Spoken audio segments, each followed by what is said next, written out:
લઈ અને શ્રી નરેન્દ્ર હીરાલાલ પારેખ જ્ઞાનધામ નવસારીમાં આપ સૌને હૃદયથી આવકારું છું. ફેસબુકના માધ્યમથી સાથે જોડાનાર તમામ સુગ્ન દર્શકોને પણ આવકારું છું. આજે આપણા પુસ્તકાલયના નિરંતર ચાલતા કાર્યક્રમ મને ગમતું પુસ્તક મહિલા વાર્તાલાપમાં વૈશાખ મહિનાના પ્રબળ તાપની અંદર કાવ્ય વસંત લઈને આપણી વચ્ચે એક સુંદર અને મુઠ્ઠી ઉચેરા એવા વક્તા બેઠા છે. સૌથી પહેલાં એમને તાળીઓથી વધાવી લઈએ. તો આજના આપણા વક્તા છે ગુજરાતી સાહિત્યના પ્રતિભાશાળી કવયત્રી, લેખિકા, વાર્તાલાપ, પોતે વાર્તાઓ પણ લખે છે અને રંગકર્મી, બહુમુખી પ્રતિભા ધરાવનાર એવા શ્રીમતી યામિની ગૌરાંગ વ્યાસ.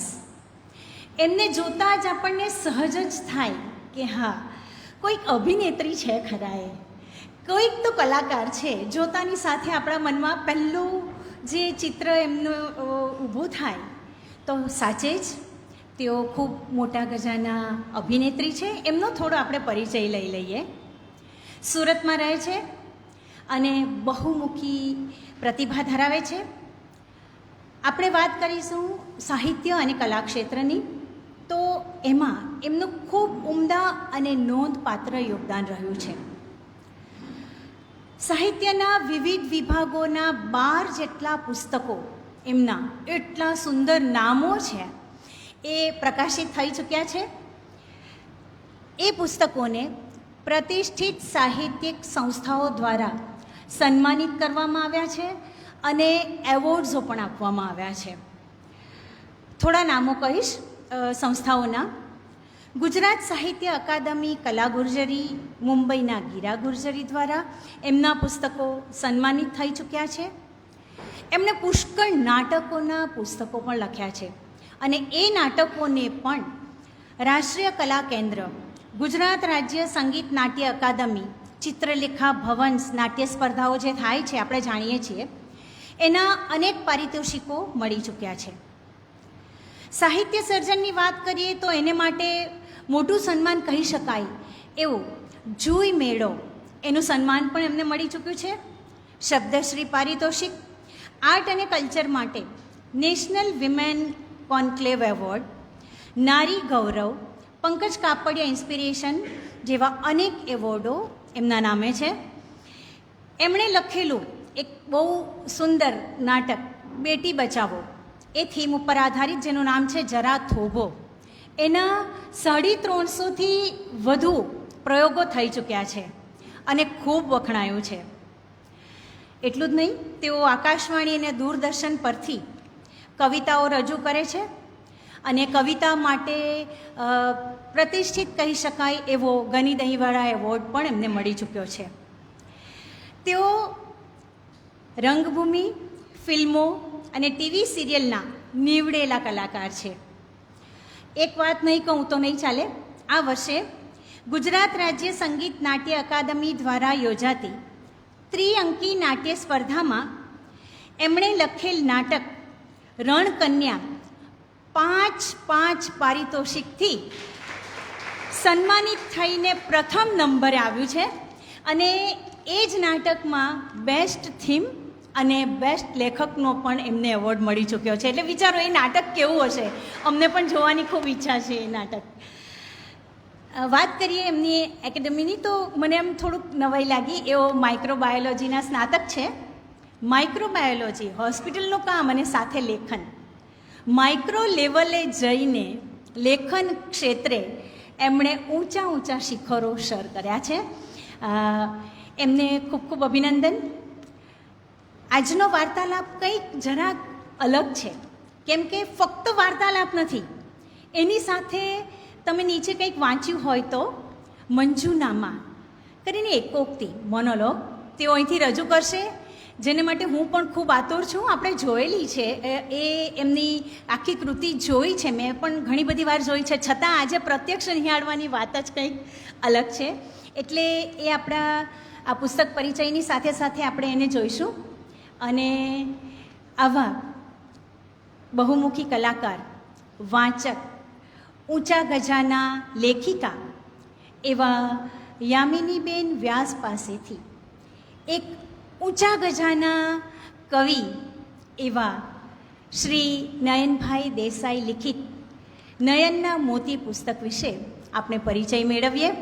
હું વધુ બોલવાનો મોહ મૂકી દઉં છું. બહુ બધું લખેલું છે, 2-3 પાના ભરીને એમના વિશે, પણ એમને સાંભળવાનું રહી જશે, એટલે કંઈક રહી ગયું હોય તો માફ કરશો. નયનભાઈ દેસાઈ કે જેમની એક પંક્તિ માણસ ઉર્ફે દરિયો ઉર્ફે ડૂબી જવાની ઘટના, એના વગર કાવ્ય સંમેલન પૂરું ન થાય એવા નયનભાઈનું જ પુસ્તક નયનના મોતી, એમનો પરિચય યામિનીબેન આપશે. તો આપણી પુસ્તકાલયની પરંપરા મુજબ આપણી પુસ્તકાલયના કોષાધ્યક્ષ દીપકભાઈને વિનંતી કરીશ કે એમનું પુસ્તકથી સન્માન કરે અને આવકારે એમને.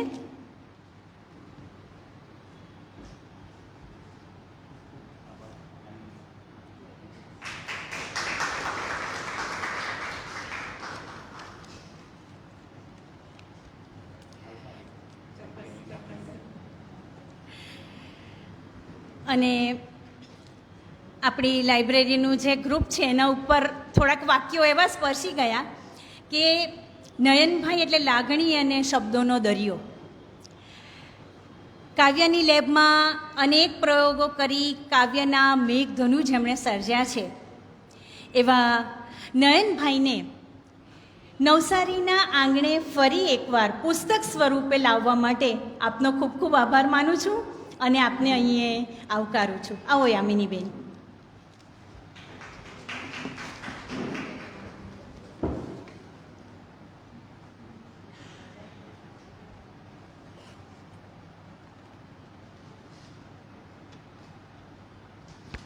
Thank you very much madam. તમારો આભાર.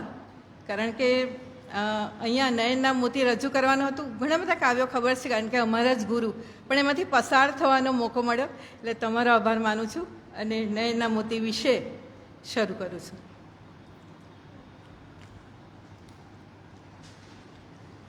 આ પુસ્તક અહીંની લાઇબ્રેરીનું જ છે કારણ કે અમારી પાસે નહોતું, એટલે મારી પાસે ઝેરોક્સ છે અને આ ઓરિજિનલ એમનું પુસ્તક છે.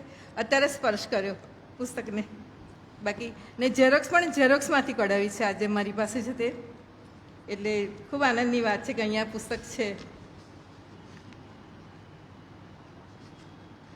નયનના મોતી પુસ્તક અદ્ભુત છે.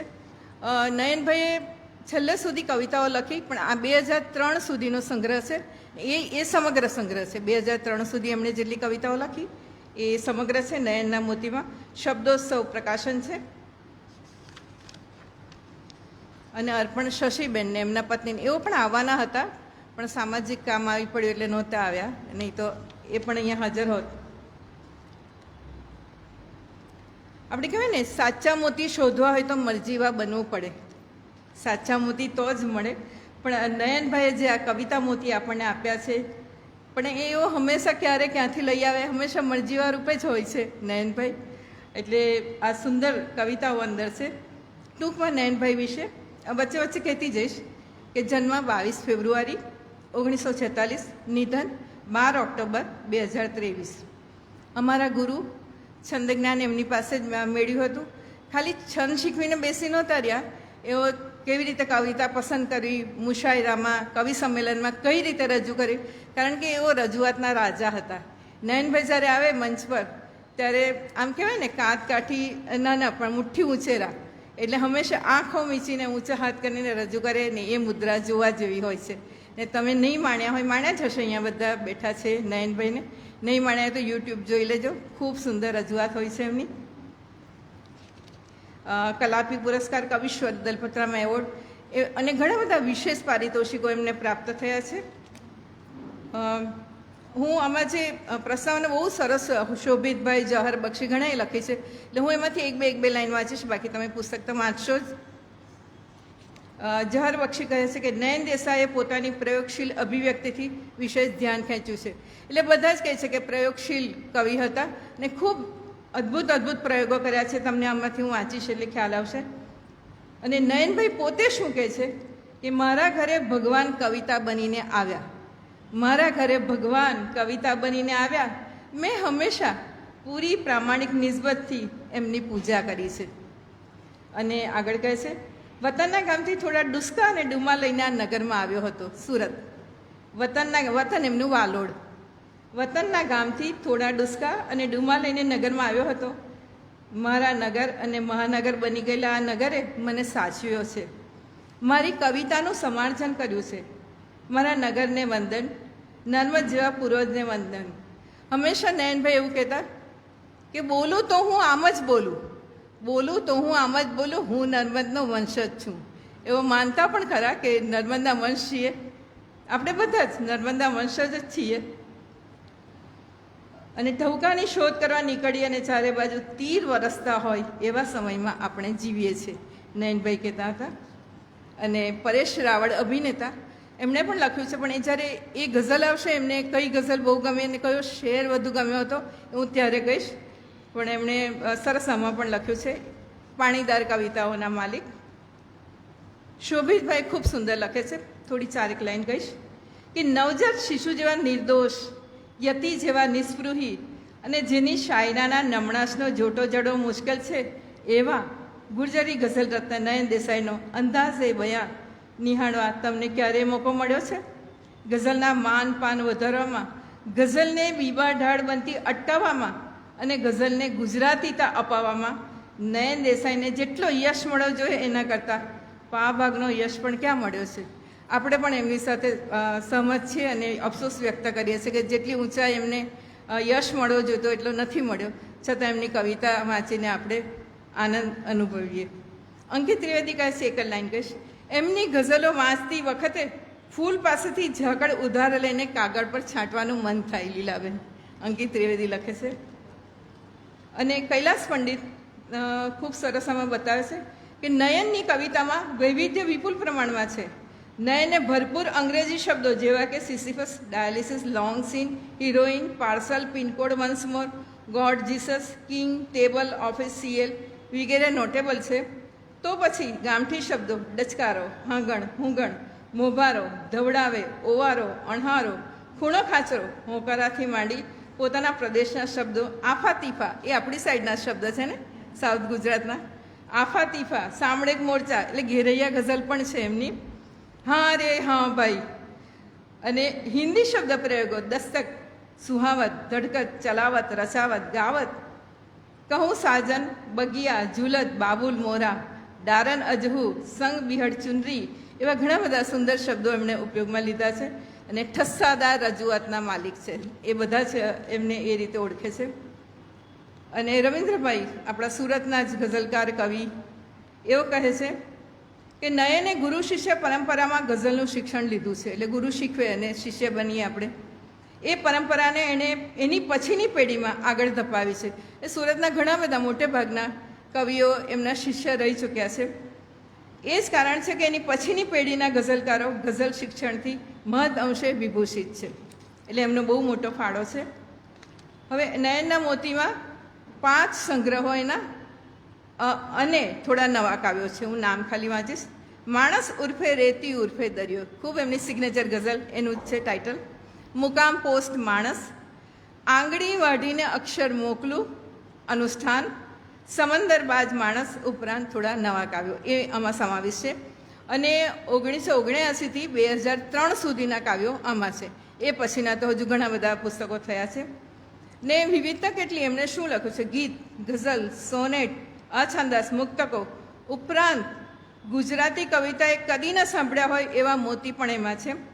તમને ઉદાહરણ આપું, જેમ કે સંભોગ સિમ્ફની ગઝલ, નાર્કોલેપ્સી ગઝલ, હાઇબ્રિડ ગઝલ, મેટામોર્ફોસિસ ગઝલ, ભૌમિતિક ગઝલ, ખગોલીય ગઝલ, ક્યુબિઝમ રચના, ફોનેટિક ગઝલ. આ ઉપરાંત એબ્સર્ડ નાટ્ય ગઝલ, એ નાટ્ય ગઝલ ભજવી પણ હતી કપિલદેવ શુક્લએ, અખબારી ગઝલ, અનુષ્ઠાન, ઠુમરી ગઝલ, અપભ્રંશ ગઝલ, ફોબિયસ ગઝલ, પ્રમેય ગઝલ વગેરે વગેરે. એ વિવિધતા તો જુઓ એમની. અને તમે પુસ્તકમાં જોશો નિર્મિશ ઠાકર, કવિ નિર્મિશ ઠાકર અને ચિત્રકાર, એમણે નયન દેસાઈનું કેરિકેચર પુસ્તકમાં ખૂબ સુંદર ચિત્ર્યું છે. જ્યારે પુસ્તક હાથમાં લ્યો ત્યારે તમે જોઈ લેજો. પ્રથમ રજૂઆત ખૂબ સુંદર છે. પહેલાં હું આ વાંચીશ ગઝલ અને પછી એના વિશે કહીશ. શીર્ષક છે પિયર ગયેલી ભરવાડણની ગઝલ. પિયર ગયેલી ભરવાડણની ગઝલ. પનઘટે છલકાતી ગાગર સાંભરે, પનઘટે છલકાતી ગાગર સાંભરે, દી ઉગે ને રોજ સૈયર સાંભરે. છેડલો ખેંચી શિરામણ માંગતો, છેડલો ખેંચી શિરામણ માંગતો, વાસીદો વાળો ને દિયર સાંભરે. એટલે જે મૈયરમાં ગઈ છે પણ એને સાસરું સાંભળે છે, એટલે એવું ભાગ્યે જ થતું હોય. પણ અહીંયા નયન દેસાઈ એવું કહે છે, ત્રાણ સાવજની પડે ભણકારમાં, રાતના થરથરતું પાધર સાંભળે છે. ઢોલીએ ઢાળું હું મારો દેહને, ઢોલીએ ઢાળું હું મારો દેહને, બાથમાં લઈ લેતી નિંદર સાંભળે. સાંજ ટાણે સાદ ફળિયામાં પડે, સાંજ ટાણે સાદ ફળિયામાં પડે, આંખડી મલક્યાનો અવસર સાંભળે. હવે સાંભળજો. કાંબિયું ખખડે ને હું ચોંકી ઉઠું, કાંબિયું ખખડે ને હું ચોંકી ઉઠું, ઝાંઝરો રણકે ને જંતર સાંભળે. આવનો શેર ખાસ સાંભળજો. એ તાણ બાબુજીએ કીધી હતી, તાણ બાબુજીએ કીધી હતી નગર. કોણ બોલ્યું હતું કે મૈયર સાંભળે?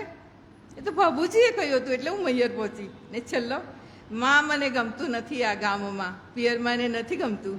માં મને ગમતું નથી આ ગામમાં, હાલ બાજકું બાંધ આયર સાંભળે. પનઘટે છલકાતી ગાગર સાંભળે, દી ઉગે ને રોજ સૈયર સાંભળે. આ ગઝલમાં પિયર ગયેલી ભરવાડણના મનની કસક, સાસરાની યાદ, ગામડાની સુગંધ અને સંબંધોની ઉષ્મા ખૂબ સહજ રીતે વ્યક્ત થાય છે. આ ગઝલમાં આખો રાષ્ટ્રીય સૌરાષ્ટ્રીય પરિવેશ સજીવ છે. તો વાતાવરણની ગઝલ પણ કહી શકાય. કવિએ કાફિયા પણ સૈયર, પાદર, દિયર, મૈયર જેવા ગામઠી પસંદ કરીને આ વાતાવરણ સર્જ્યું છે. કોઈ નાયિકાને પિયર ક્યારે આકરું લાગતું નથી. પણ તાણ બાબુજીએ કીધી હતી નગર, કોણ બોલ્યું હતું? મૈયર સાંભળે. સાંભળે રદીપ આખી ગઝલને સ્મૃતિના સૂરમાં બાંધી રાખે છે. ખાસ કરીને આ શેર સ્પર્શી જાય છે કે કાંબિયું ખખડે ને હું ચોંકી ઉઠું, કાંબિયું ખખડે ને હું ચોંકી ઉઠું, ઝાંઝરો રણકે ને જંતર સાંભળે. અહીં એક નાનો અવાજ પણ પોતાનું સાસરાનું દિવસોની યાદ અપાવી દે છે. અંતિમ શેરમાં ભરવાડણનું મન ખુલ્લું પડી જાય છે. માં મને ગમતું નથી આ ગામમાં, હાલ બચકું બાંધ આયર સાંભળે.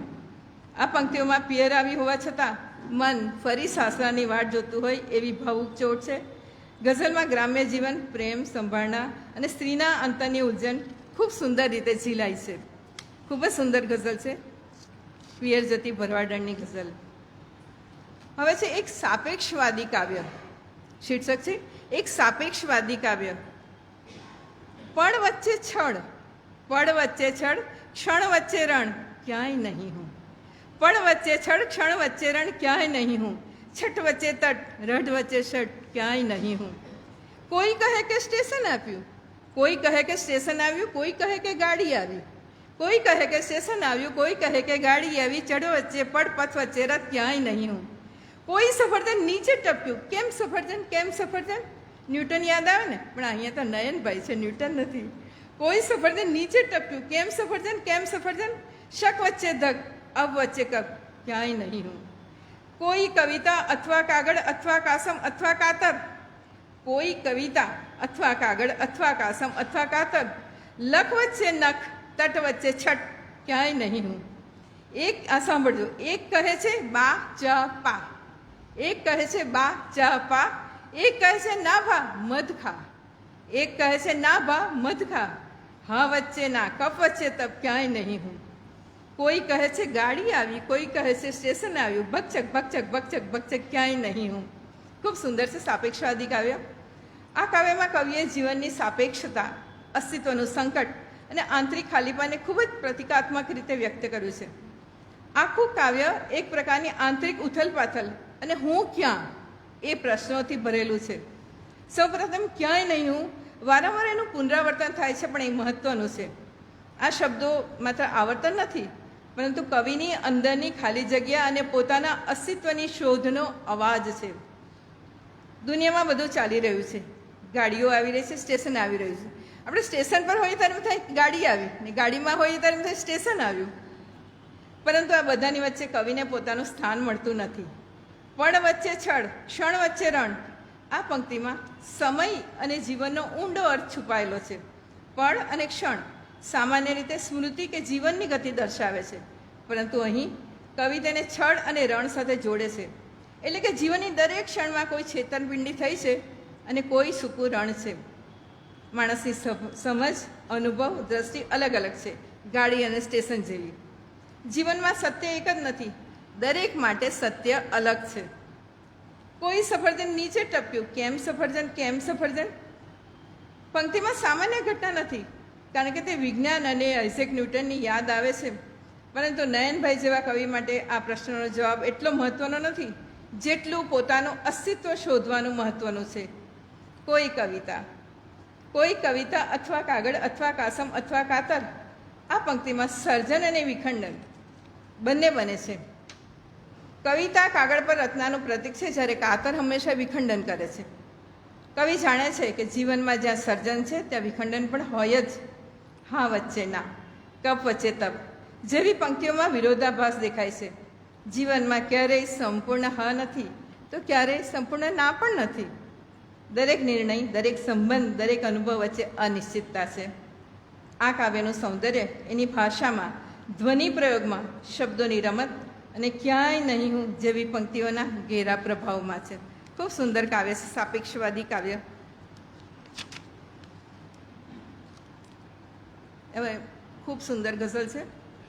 જે પરેશ રાવળની મેં વાત કરી હતી ને, એમને આ ગઝલ પસંદ છે અને એમને કયો શેર વધુ ગમે છે એ પણ હું તમને કહીશ, તમે સાંભળો. આ વ્યક્તિ, આ ટોળું, આ શબ્દો ધુમાડો. આ વ્યક્તિ, આ ટોળું, આ શબ્દો ધુમાડો. આ આંખો, આ દ્રશ્યોને ઊંડી કરાડો. હા, એકાંત કણસે છે છાતીમાં ઊંડે. હા, એકાંત કણસે છે છાતીમાં ઊંડે. આ હોઠો, આ હસવું ને મૂંગો બરાડો. લે પડછાયા ડાઘો થઈ બેઠા છે ઘરમાં. પડછાયા બેઠા છે ડાઘું થઈને. લે પડછાયા ડાઘું થઈ બેઠા છે ઘરમાં. આ પગરવ, આ ઉંબરને ભાંગ્યા કમાડો. તો પોતાનું સરનામું મળવાનું ક્યાંથી? પોતે ક્યાં છે તો પોતાનું સરનામું મળવાનું ક્યાંથી? કારણ આ દર્પણ, આ ચહેરા અને ઝાંખા પહાડો. હવે પછીનો શેર સાંભળજો કે એ અભિનેતા પરેશ રાવળનો બી ખાસ શેર છે. હું સૂરજનો કોઈ 8મો અશ્વ છું. હું સૂરજનો કોઈ 8મો અશ્વ છું. આ રસ્તો, આ ચાબુક ને વાંસો ઉઘાડો. ખૂબ સુંદર શેર છે. વારે વારે મમડાવાનું મન થાય કે હું સૂરજનો કોઈ 8મો અશ્વ છું. આ રસ્તો, આ ચાબુક ને વાંસો ઉઘાડો. ને ચપ્પુ તો છાતીમાં ઉતરે પરંતુ આ હાથો, હથેળી એમાં તિરાડો. કે તૂટી પડ્યો છે પુરાણો ચબૂતરો. તૂટી પડ્યો છે પુરાણો ચબૂતરો. આ શેરી, આ સંધ્યાને સંભળાય ત્રાડો. આ વ્યક્તિ, આ ટોળું, આ શબ્દો ધુમાડો. આ આંખો, આ દ્રશ્યોને ઊંડી કરાડો. આમાં વિશિષ્ટ કલ્પના શક્તિ અને ઘેરો અસ્તિત્વવાદી સ્વર સ્પષ્ટ અનુભવાય છે. આ વ્યક્તિ, આ ટોળું, આ શબ્દો જેવી પંક્તિઓમાં બહારની દુનિયાનું ગૂંચવણભર્યું, ધુમ્મસભર્યું ચિત્ર ઊભું થાય છે. જ્યારે એકાંત કણસે છે છાતીમાં ઊંડે જેવી પંક્તિ આંતરિક પીડાને ખૂબ અસરકારક રીતે વ્યક્ત કરે છે. ખાસ કરીને પોતાનું સરનામું મળવાનું ક્યાંથી? કેમ તો કે આ દર્પણ, આ ચહેરા અને ઝાંખવા પહાડો. ખૂબ જ ચોટેદાર શેર છે. અહીં ઓળખ ખોવાઈ જવાની, પોતાના સુધી ન પહોંચી શકવાની વેદના અત્યંત સંવેદનશીલ રીતે પ્રગટ થાય છે. હવે પેલો શિરમોર શેર કે હું સૂરજનો કોઈ 8મો અશ્વ છું જેવી કલ્પના ગઝલને અનોખી ઊંચાઈ આપે છે.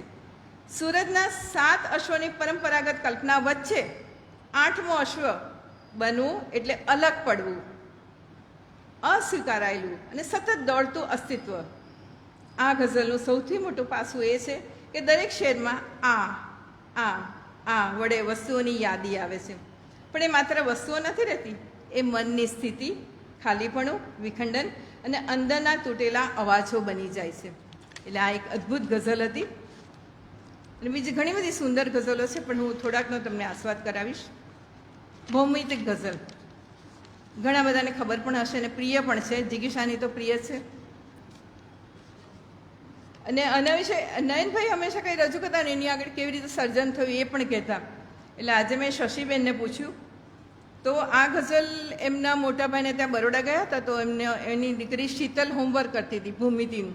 એટલે એમણે જોયું કે આ કંપાસમાં શું શું છે, બધા જોયું કંપાસ ખોલીને, કોણ માપક ને વળતું ને બધું જોયું, અને એના પરથી એમણે તાત્કાલિક આ ગઝલ લખી હતી. ખૂબ સુંદર છે કે લંબચોરસ ઓરડામાં એક સમય ઘૂંટાય છે, લંબચોરસ ઓરડામાં એક સમય ઘૂંટાય છે, વક્ર રેખાઓ ક્ષણોની શ્વાસમાં છેદાય છે, વક્ર રેખાઓ ક્ષણોની શ્વાસમાં છેદાય છે. શક્યતાનું એક પણ વર્તુળ નથી પૂરું થતું, શક્યતાનું એક પણ વર્તુળ નથી પૂરું થતું, હર ક્ષણે કંપાસની તેણી અણી ભોંકાય છે. ચાલ સંબંધોનું કોઈ કોણ માપક શોધીએ. એકદમ અદ્ભુત શેર છે કે ચાલ સંબંધોનું કોઈ કોણ માપક શોધીએ, કે હૃદયને કેટલા અંશો સુધી છેદાય છે, કે હૃદયને કેટલા અંશો સુધી છેદાય છે. આરઝુના કાટખૂણે જિંદગી તૂટી પડે, આરઝુના કાટખૂણે જિંદગી તૂટી પડે ને પછી એ મોતના બિંદુ સુધી લંબાય છે. બે સમાંતર, આ શેર પણ ખૂબ સરસ છે કે બે સમાંતર રેખની વચ્ચેનો હું અવકાશ છું, બે સમાંતર રેખની વચ્ચેનો હું અવકાશ છું, શૂન્યતાની સાંકળો મારા વડે બંધાય છે. આ ક્ષિતિજથી તે ક્ષિતિજના બંધ દરવાજા થયા, આ ક્ષિતિજથી તે ક્ષિતિજના બંધ દરવાજા થયા. કોઈ ઈચ્છે તો એ અહીંથી ક્યાં બહાર નીકળાય છે. ગોળ ફરવા ગઈ તો અંતે એ વર્તુળ થઈ ગઈ. કોની વાત કરે છે બોલો? ગોળ ફરવા ગઈ તો એ વર્તુળ થઈ ગઈ કે હવે પૃથ્વીના છેડા ક્યાંય પણ દેખાય છે, કે હવે પૃથ્વીના છેડા ક્યાંય પણ દેખાય છે. યાદ આવે છે ગણિત શિક્ષકના સોટીઓના સોળ. આમાં છે કોઈ ગણિત શિક્ષક? હા મેડમ છે ના, પણ હવે તો સોળવાળી વાત નહીં હોય. યાદ આવે છે ગણિત શિક્ષકના સોટીઓના સોળ, સ્વપ્ન શ્વાસો ને સંબંધો કોયડા થઈ જાય છે. છેલ્લો છે, હસ્તરેખા હોય સીધી વક્ર આડી ઊભી, હસ્તરેખા હોય સીધી વક્ર કે આડી ઊભી, જિંદગીના આ પ્રમેયો કઈ રીતે હલ થાય છે. આખી ભૌમિતિક ગઝલ આપણે એમ થાય કે આટલું સુંદર આમાંથી કેવી રીતે એમણે મેળવ્યો હશે, મરજીવા બની ગયા હશે. ત્યારે હું મોતી પાક્યું. ભૂમિતિના પ્રતીકો દ્વારા જીવન સંબંધો, શૂન્યતા, અસુરક્ષા અને અધૂરાપણાને ખૂબ જ અસરકારક રીતે વ્યક્ત કરવામાં આવે છે. ખાસ કરીને આ શેર કે ચાલ સંબંધોનું કોઈ કોણ માપક શોધીએ, કે હૃદયને કેટલા અંશો સુધી છેદાય છે. અહીં સંબંધોને માપવા માટે કોણ માપક જેવી વસ્તુની કલ્પના અદ્ભુત છે. હૃદય કેટલા અંશો સુધી દુઃખી થાય છે, કેટલું છેદાય છે, એ વાતને ગણિતીય રૂપકમાં કહેવું આ ખૂબ સુંદર લાગે છે. અને આ એક ઊંડો છે કે બે સમાંતર રેખની વચ્ચેનો હું અવકાશ છું, બે સમાંતર રેખની વચ્ચેનો હું અવકાશ છું, શૂન્યતાની સાંકળો મારા વડે બંધાય છે. અહીં હું પોતે જ બે સમાંતર રેખાઓ વચ્ચેનો ખાલીપો બની જાઉં છું.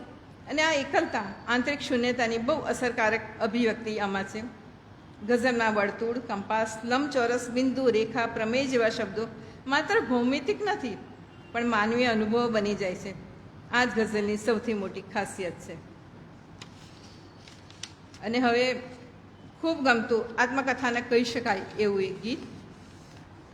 ને હંમેશા અમારે જ્યારે નયનભાઈનો કાર્યક્રમ હોય ત્યારે આ પ્રથમ રજૂ થતું હોય છે કે સરસ્વતીનું સ્મરણ કરીને કર્મા લીધી લેખણ જો ને, સરસ્વતીનું સ્મરણ કરીને કર્મા લીધી લેખણ જો ને, અડધા હાથે લખો નયનભાઈ, અડધા હાથે ઝણઝણ જો ને. સરસ્વતીનું સ્મરણ કરીને કર્મા લીધી લેખણ જો ને, અડધા હાથે લખો નયનભાઈ, અડધા હાથે ઝણઝણ જો ને. કાગળ ઉપર હાથનો પંજો ચિત્ર સાનો માનો જો ને, નામ અમારું એવું પાડ્યું નહીં માતર નહીં કાનો જો ને. નયન, નામ અમારું એવું પાડ્યું નહીં માતર કે કાનો જો ને. સડી ગયેલા શ્વાસો વચ્ચે આવે જાય અભરખા જો ને, સડી ગયેલા શ્વાસો વચ્ચે આવે જાય અભરખા જો ને. લાશ બળે કે લાઇટર સળગે, લાશ બળે કે લાઇટર સળગે, બંને દ્રશ્યો સરખા જો ને. ફૂટી ગયેલા કાચું ક્યાંથી થાય નયનભાઈ ઝારણ જો ને, ફૂટી ગયેલા કાચું ક્યાંથી થાય નયનભાઈ ઝારણ જો ને. અડધા હાથે લખો નયનભાઈ, અડધા હાથે ઝણઝણ જો ને. અમે નથી ને નામ અમારે આવે રોજ ચબરખી જો ને, અમે નથી ને નામ અમારે આવે રોજ ચબરખી જો ને. હૈયું તૂટી પડે કે જંબો, બંને ઘટના સરખી જો ને. અમે નયનભાઈ ફાટી ગયેલા પાના પરનું સાંધણ જો ને. આ શેર રજૂ કરતા એવું હંમેશા વાત કરતા કે એમણે લખ્યું ત્યારે સૌ પ્રથમ એમની ગઝલ 4 લાઈન જ એમણે લીધી હતી પ્રતાપ પેપરવાળાએ. એટલે એવું કહ્યું કે 2 લાઈન પહેલી પાને આવીને પછી 2 લાઈન અનુસંધાનમાં ગઈ.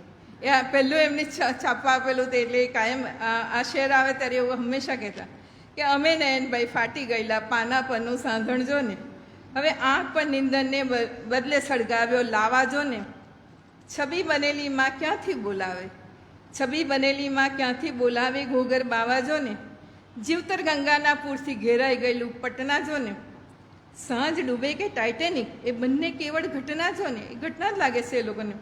સાંજ ડૂબે કે ટાઇટેનિક એ બંને કેવળ ઘટના જો ને, મળીએ શ્વાસે શ્વાસે નયનભાઈ છૂટા પડીએ ક્ષણ ક્ષણ જો ને, કે અડધા હાથે લખો નયનભાઈ અડધા હાથે જણજણ જો ને. આ એમની ગઝલ, એમના વિશે થોડુંક કહીશ.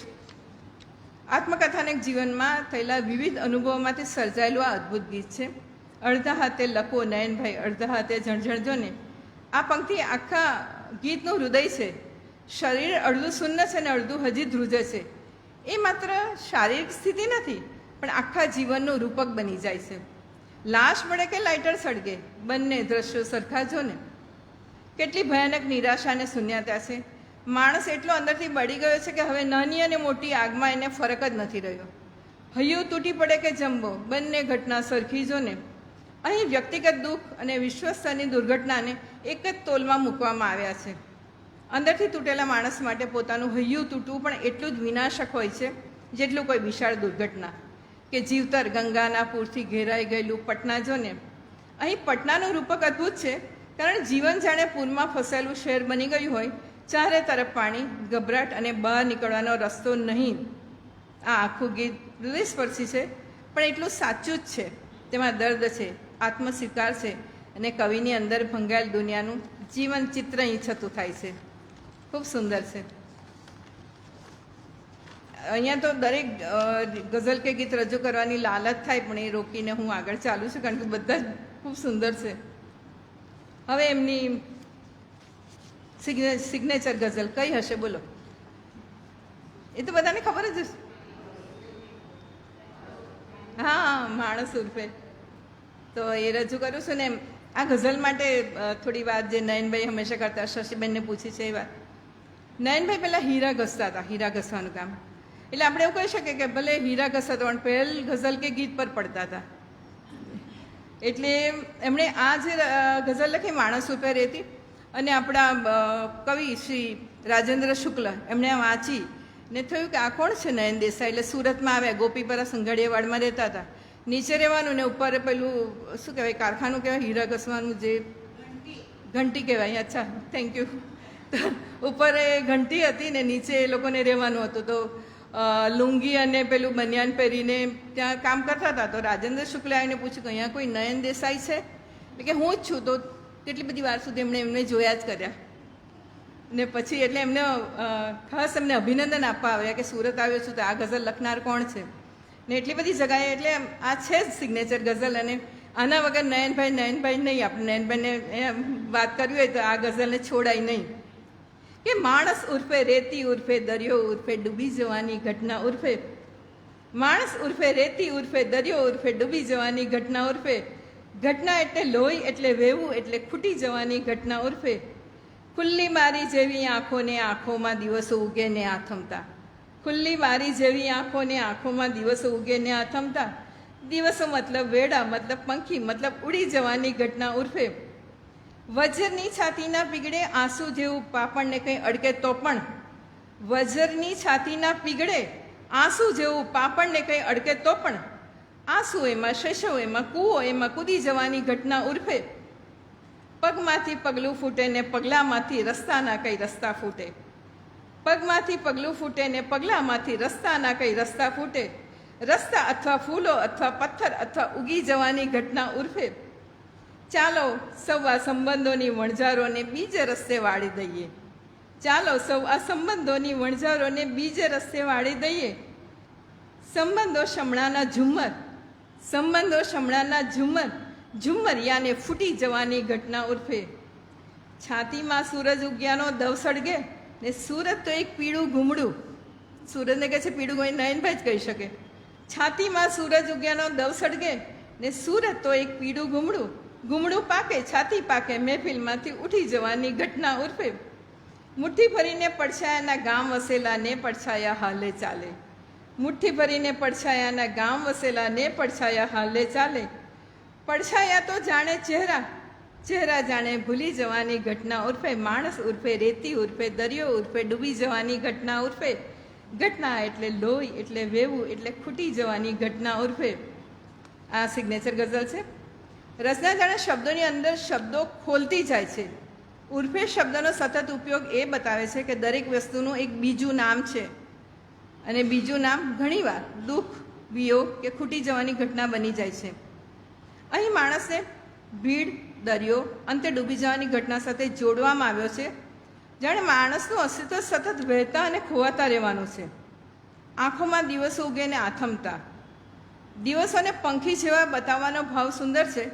સમય જાણે ઉડે છે, રોકાતો નથી અને દરેક આથમતો દિવસ એક વિયોગ બની જાય છે. આંસુ, એમાં શૈશવ, એમાં કૂવો, એમાં કૂદી જવાની ઘટના. આ શેર બહુ ગૂઢ છે. એક આંસુમાં બાળપણ, કૂવો, ઊંડાણ અને ખોવાઈ જવાની ભીતિ બધું આવી જાય છે. કવિ એક જ પ્રતીકમાં આખું જીવન ભરી દે છે. સંબંધો શમણાના ઝુમ્મર ઝુમ્મરિયાને ફૂટી જવાની ઘટના ઉર્ફે આ અદ્ભુત રૂપક છે. સંબંધો સુંદર તો છે જ પણ ઝગમગતા પણ છે, ઝુમ્મર જેવા, પણ નાજુક એટલા કે ક્યારેક એક ઝટકામાં ફૂટી પણ જાય. અને છેલ્લી પંક્તિ ચોટદાર. પડછાયા તો જાણે ચહેરા, ચહેરા જાણે ભૂલી જવાની ઘટના. અહીં આ ચહેરા સ્થિર નથી. માણસો યાદમાં પડછાયા બની જાય છે અને ધીમે ધીમે ભૂલી જવાની ઘટના બને છે. આખી રચના ખૂબ જ સુંદર રૂપકથી જોવાનો પ્રયત્ન છે અને દરેક પીડા એક વિયોગ, એક વહેતી પીડા છે. ખૂબ સુંદર આ એમની ગઝલ છે.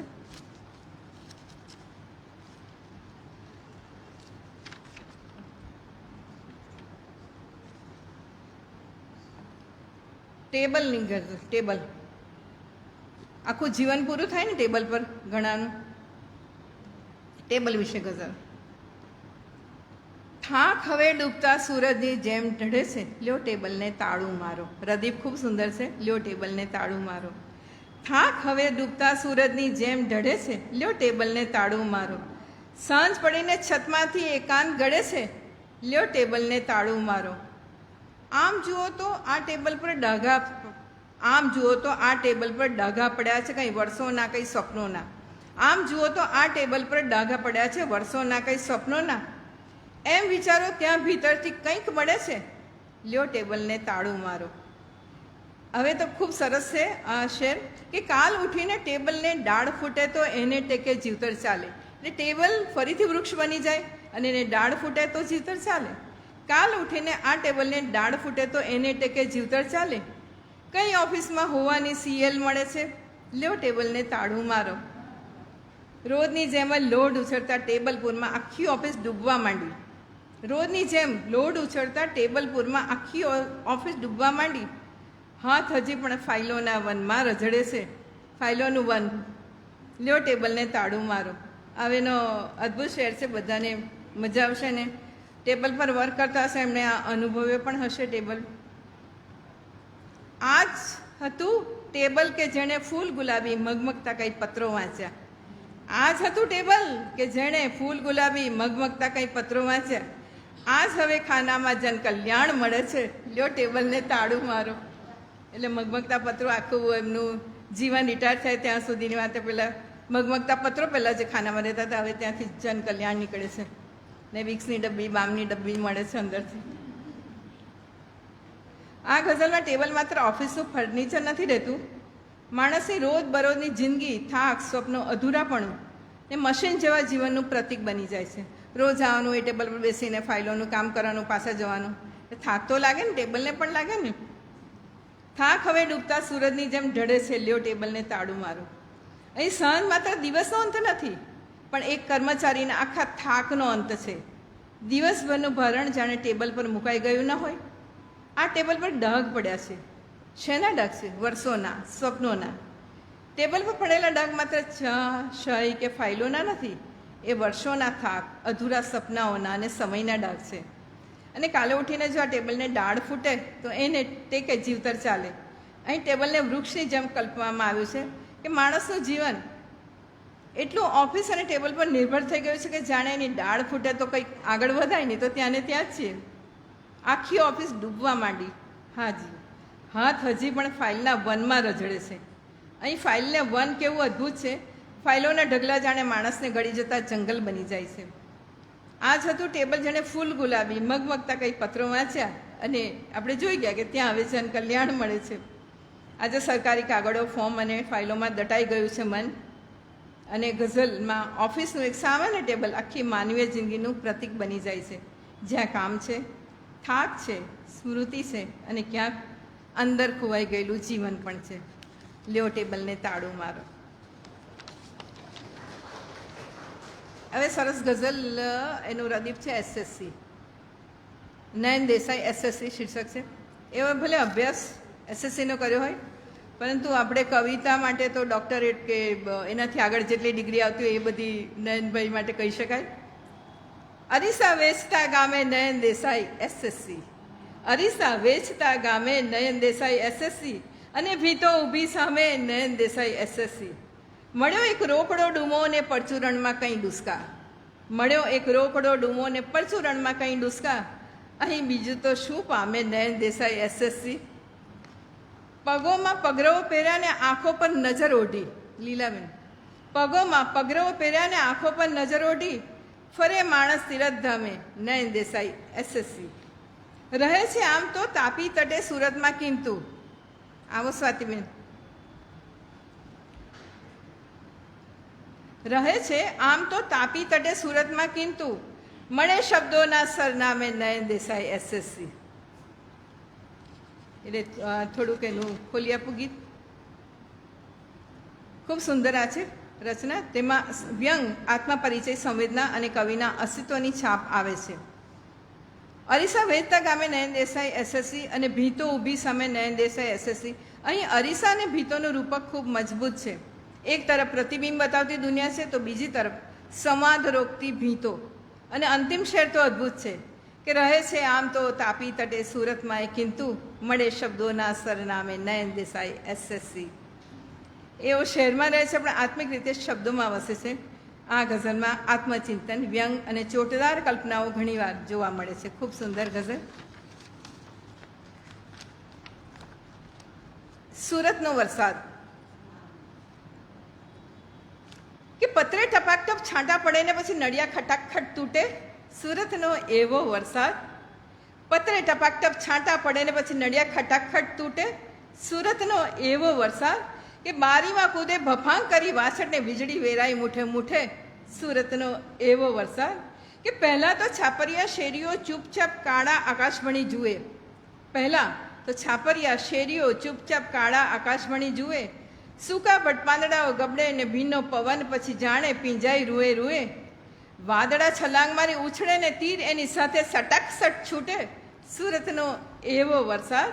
કે નેવાની સાથ વડે ઝૂલતા કોઈ હિંચકાનું આછું કીચુડકચ એવું, સૂની હવેલીના ગોખમાંથી ચોમાસું માણે છે એકલું પારેવું. રસ્તાઓ સુમસામ ખુલ્લા ફટાક, આમાં મજા આવશે તમને. રસ્તાઓ સુમસામ ખુલ્લા ફટાક જેમ શિવાજી શહેરને લૂંટે, પતરે ટપાકટપ છાંટા પડે ને પછી નળિયા ખટાખટ તૂટે, સુરતનો એવો વરસાદ. સુરતનો વરસાદ માત્ર વાતાવરણ નથી પણ આખું જીવન દ્રશ્ય બની જાય છે. વરસાદ અહીં સંભળાય છે, દેખાય છે, સુગંધાય છે અને અંદર સુધી ભીંજવી જાય છે. ટપાક ટપ છાંટા પડે અને નળિયા ખટાખટ તૂટે, આ અવાજોની રમતમાં વરસાદની ધમાકેદાર એન્ટ્રી કેટલી સરસ રીતે પકડાય છે. ટપાક, ખટાક જેવા શબ્દો આખું દ્રશ્ય જીવંત કરી દે છે. સુરતનો એવો વરસાદ કે બારીમાં કૂદે ભફાંગ કરી, અહીં વરસાદ જાણે કોઈ તોફાની બાળક હોય ને એવો બની જાય છે. સીધો બારીમાંથી ઘરમાં ઘૂસી આવે છે. ભફાંગ શબ્દથી એની બેકાબૂતા અને અચાનકતા બહુ સારી રીતે વ્યક્ત થાય છે. સૂકા ભટ પાંદડાઓ ગબડે ને ભીના વન પછી જાણે પીંજાય રૂએ રૂએ. આ પંક્તિમાં વરસાદ પહેલાંની સૂકી ઉદાસી પછી ભીંજાયેલા પવનની મૃદુતા બંને એકસાથે આવે છે. સૂની હવેલીના ગોખમાંથી ચોમાસું માણે એકલું પારેવું. આ બહુ સુંદર પણ થોડું ઉદાસ દ્રશ્ય છે. ખાલી હવેલી, ઝૂલતો હિંચકો અને એકલું પારેવું, આ બધું મળીને એકાંત ભર્યું ચોમાસું ઊભું કરે છે. રસ્તાઓ સુમસામ ખુલ્લા ફટાક જેમ શિવાજી શહેરને લૂંટે, અહીં વરસાદને હુમલાખોરની જેમ બતાવવામાં આવ્યો છે. રસ્તાઓ ખાલી થઈ જાય છે, શહેર જાણે કબજામાં આવી જાય છે. આખી રચનામાં સુરતનું ચોમાસું માત્ર કુદરતી ઘટના નથી રહેતું, એ શહેરની ગલીઓ, છાપરા, હવેલીઓ, પવન અને લોકોના મનમાં ઉતરી જતું એક જીવન ચોમાસું એ અનુભવ બની જાય છે.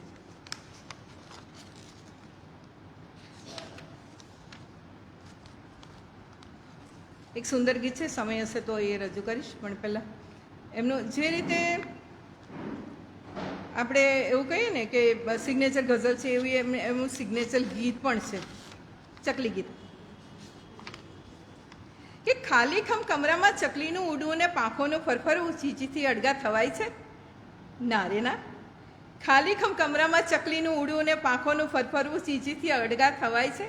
ના રે ના, બારીમાં કુંડું ને કુંડામાં લીલુંછમ ચોમાસું ઉતરે તો ચકલીની માફક નવાય છે. ના રે ના, ચકલી તો વૃક્ષોની ડાળીની પટણાઈ ધરતીને સમદરને વાયુને આકાશ ઓઢીને ઝૂલે છે. ચકલી તો વૃક્ષોની ડાળીની પટરાણી ધરતીને સમદરને વાયુને આકાશ ઓઢીને ઝૂલે છે. સામેના ઘરમાંથી મગમગતા કોઈ ગીતનું મધમીઠું પરબીડિયું કન્યાના અધરોની વચ્ચેથી ખુલે છે. પૂર્વા પર સંબંધો ચકલીને કન્યાના બંધાયા કઈ રીતે? પૂર્વા પર સંબંધો ચકલીને કન્યાના બંધાયા કઈ રીતે? એવું કંઈ કોઈને પૂછાય છે? ના રે ના, ચકલીમાં વધતા એક ચકલીને ઓછામાં સૂનો અરીસો છે. બે ચાર ભીતો, બે ચાર ખીટી છે. ચકલી તો ભોળી છે, ચકલી તો પીંછાનો ઢગલો છે. ચકલી શું જાણે કે સામે અગાસીમાં આવે સ્વીટી છે? ચકલી તો ભોળી છે, ચકલી તો પીંછાનો ઢગલો. ચકલી શું જાણે સામે અગાસીમાં આવે સ્વીટી છે? સોનાની પાંખોથી, રૂપાની ચાંચોથી, હીરાની પાંખોથી ચકલીને ભાગી શકાય છે? ના રે ના, ખાલી ખમકમરામાં ચકલીનું ઉડવું ને પાંખોનું ફરફરવું ચીચીથી અળગા થવાય છે. ના રે ના, આ રતામાં ચકલી માત્ર પક્ષી નથી રહેતી, એની નિર્દોષતા, સ્મૃતિ, પ્રેમ અને જીવનની નાની નાજુક હલચલનું પ્રતીક બની જાય છે. ખાલીખમ કમરામાં ચકલીનું ઉડવું, પાંખોનું ફરફરવું ચીચીથી અળગા થવાય છે. અહીં ખાલી કમરો, તેમાં ઉડતી ચકલી, આ દૃશ્ય એકાંતને જીવંત બનાવી દે છે. ચકલીનો અવાજ અને ઘરની અંદરનું નિર્જનપણું તોડી નાખે છે. અળગા થવાય છે નો પ્રશ્ન ના રે ના નો જવાબ ખૂબ જ ભાવુક અસર કરે છે. બારીમાં કુંડું ને કુંડામાં લીલુંછમ ચોમાસું ઉતરે તો ચકલીની માફક નવાય છે. અહીં ચોમાસું પણ જ્યારે જીવતું બની જાય છે. એક નાનું કુંડું પણ આખું ઋતુચક્ર સમાવી લે છે. અને કવિની નજરની આ કમાલ છે કે ચકલીમાં વધતા એક ચકલી, એ પંક્તિ ખૂબ સુંદર છે. ચકલી હોય ત્યાં જીવન છે, હલચલ છે, પ્રતિબિંબ છે. ચકલી ન હોય તો સૂનો અરીસો અને ખાલીપણું રહી જાય છે. ને ચકલી પીંછાનો ઢગલો છે. ચકલી શું જાણે સામે અગાસીમાં આવે સ્વીટી છે. અહીં ચકલી અને કન્યાની વચ્ચેનું નિર્દોષ જોડાણ ખૂબ મીઠું લાગે છે. ચકલી કંઈ સમજતી નથી, પણ કવિને એની અંદરની પ્રેમની ચમક દેખાય છે. અને છેલ્લી પંક્તિ, સોનાની પાંખોથી, રૂપાની ચાંચોથી, હીરાની પાંખોથી ચકલીને ભાગી શકાય છે? ના રે ના, અહીં ચકલીને કોઈ કિંમતી વસ્તુથી ખરીદી કે રોકી શકાય નથી. એ સ્વતંત્ર છે. એની નિર્દોષતા અને ઉડાન અમૂલ્ય છે. આખું ગીત ખૂબ હળવું, મીઠું અને અંદરથી થોડું ઉદાસ છે. જાણે ખાલી ઘરમાં ચકલીનો એક નાનો અવાજ આખી જિંદગીની યાદોને જગાડી દે છે.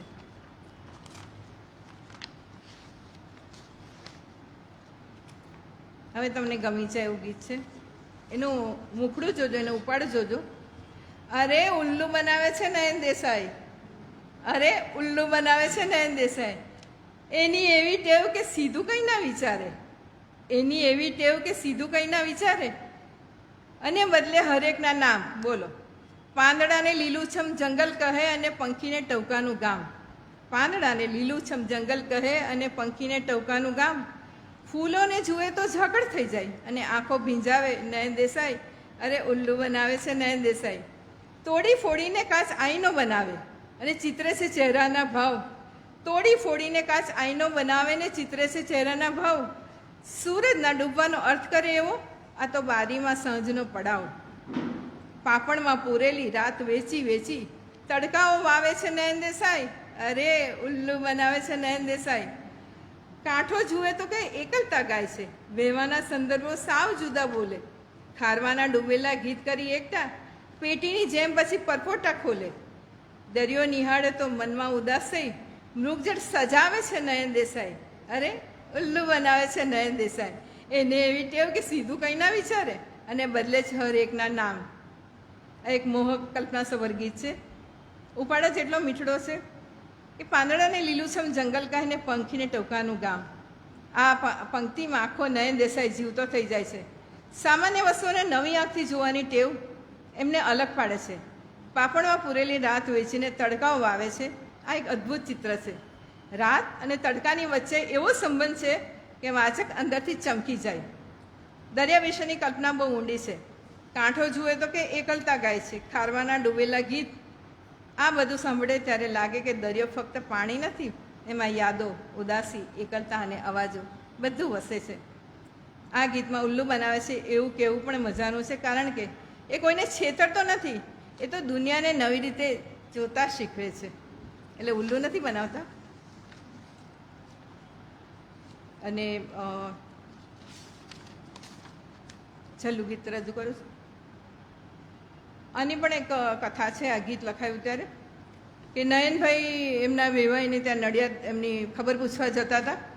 ત્યાં વડોદરામાં ઊભી રહી ટ્રેન, તો સ્ટેશન પર ઝાડ હતું ને ઝાડ એક પાંદડું ખેરવ્યું અને એમણે જોયા કર્યું એ.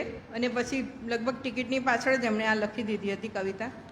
એમના શશીબેનના મુખે સાંભળ્યું છે કે ઝાડને થયું જીવું છું કે નહીં એમ વિચારી પાંદડું એણે ખેરવી જોયું.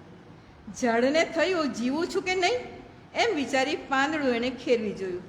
સાવ બનેલી ખાનગી બાબત ક્યાંય કોઈની નજરે ચડી એ જોવામાં મેં આખું ચાફું ફેરવી જોયું. આ પડ્યું પણ વળાશે આને એમ વિચારી ઝાડની ડાળી વાંકી વળી. આ પડ્યું પણ વળાશે અને એમ વિચારી ઝાડની ડાળી વાંકી વળી. એને ઊંચકી લેવા ક્યાંકથી આવી ટવકાની આછી સળી. એને ઊંચકી લેવા ક્યાંકથી આવી ટવકાની એક આછી સળી. ને હવાએ ઊંચું કરી નીચું કરી અધવચ્ચે ઠેરવી જોયું. ઝાડને થયું જીવું છું કે નહીં એમ વિચારી પાંદડું એને ખેરવી જોયું. કાલ ઉઠીને ઝાડ ઉગે તો પીછાના ઢગ એકઠા કરું. કાલ ઉઠીને ઝાડ ઉગે તો પીછાના ઢગ એકઠા કરું. ટવકાઓના વનમાં લીલા લહેર કરીને છાંયડાઓના શહેરમાં કરું. એમ વિચારી છોકરાએ એક આમ જોયું, એક તેમ જોઈને પાંદડું ખિસ્સે શેરવી જોયું. ઝાડને થયું જીવું છું કે નહીં એમ વિચારી પાંદડું એણે ખેરવી જોયું. સાવ બનેલી ખાનગી બાબત ક્યાંય કોઈની નજરે ચડી એ જોવામાં મેં આખું ચાકું ફેરવી જોયું. એટલે આ નમણું ગીત છે પણ ઊંડાણવાળી સમજ છે એમાં. ઝાડ પોતે જીવે છે કે નહીં એ આપણે એમાં વાંચી. કલ્પના બહુ અદ્ભુત છે. આ પંક્તિમાં ઝાડ માત્ર ઝાડ નથી રહેતું, એ માણસ બની જાય છે. ક્યારેક માણસને પણ પોતાની અંદર જીવંતતા છે કે નહીં એ સમજવા માટે કંઈ ગુમાવવું પડે છે. સાવ બનેલી ખાનગી બાબત ક્યાંય કોઈની નજરે ચડી એ જોવા આખું છાપું ફેરવી જોયું. અહીં કવિની અંદરની ચિંતા અને હળવું હાસ્ય બંને આવે છે. પોતાની નાની વ્યક્તિગત ઘટના પણ દુનિયાને ખબર પડી ગઈ હશે કે શું, એવો ભાવ માનવીય લાગે છે. ટવકાની એક આછી સળી અને હવાએ ઊંચું કરી નીચું કરી અધવચ્ચે ઠેરવી જોયું. અહીં પાંદડું એ પાંદડું નથી, એ યાદ, લાગણી કે જીવનનો કોઈ નાનો ટુકડો છે જેને હવા અને અવાજ બંને થોડા સમય માટે રોકી રાખે છે. છોકરો આમ જુએ કે તેમ જુએ અને પછી પાંદડું ખિસ્સે શેરવી દે. આ પંક્તિ ખૂબ મધુરી છે. બાળક માટે પાંદડું પણ ખજાનો બની જાય છે. એમાં નિર્દોષતા, કુદરત પ્રત્યેનો પ્રેમ, બાળપણની નાની ખુશી છે. આ આખું ગીત ઝાડ, પાંદડું, હવા અને બાળક વચ્ચેનો નાજુક સંબંધ રચે છે. વાંચતા એવું લાગે કે નાનું પાંદડું પણ જીવન વિશે ઘણું બધું કહી જાય છે. એટલે મેં આમાંથી થોડી રચના લીધી. હવે સમય થઈ ગયો છે ને, તો આમાં ઘણી બધી રચનાઓ છે. એટલે હું ઈચ્છું છું કે તમે અહીંયા તો લાઇબ્રેરીમાં પુસ્તક છે જ, એટલે તમે વાંચશો. અને મેં થોડી રચનાઓ અહીંયા તમને બતાવી છે. આ પુસ્તક છે અહીંની લાઇબ્રેરીનું જ છે. મારી પાસે તો ને મારી પાસે ખાલી ઝેરોક્સ હતી. એટલે આ તમે વાંચજો, ખૂબ મજા આવશે. મેં થોડી રચના જ્યાં વાંચી છે, કારણ કે હવે મંજુ કાવ્ય એમના છે, એમાંથી 3 કવિતાઓ મંજુનામા તરીકે આપે તો નિહાળ્યું છે, તો એ પરફોર્મ કરું છું. એટલે નયનભાઈની 3 કવિતાઓ ને એનું શીર્ષક છે મંજુનામા. મોબાઈલ જ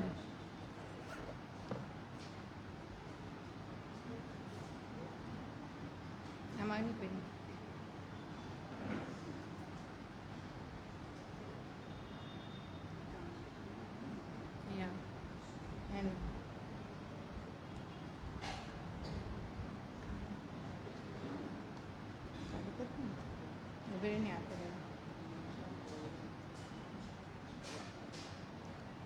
હાજર નાખેલું છે એને કાનમાં ફેર ખુશાની જગ્યા છે જ. બે કાન પર કરી દે. એક જ હું તો બંને બાજુ પહેરું છું.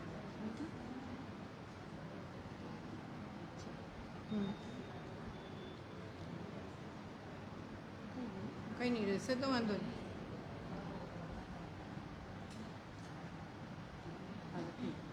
થઈ ગયું ફાવશે ને?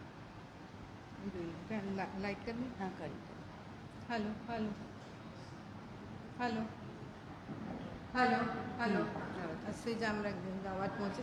હા પહોંચો. ના મને ખાલી એક ખુરશી પેલી મૂકી. હાલો સંભળે છે? હા એ તો લઈને મૂકીએ છે.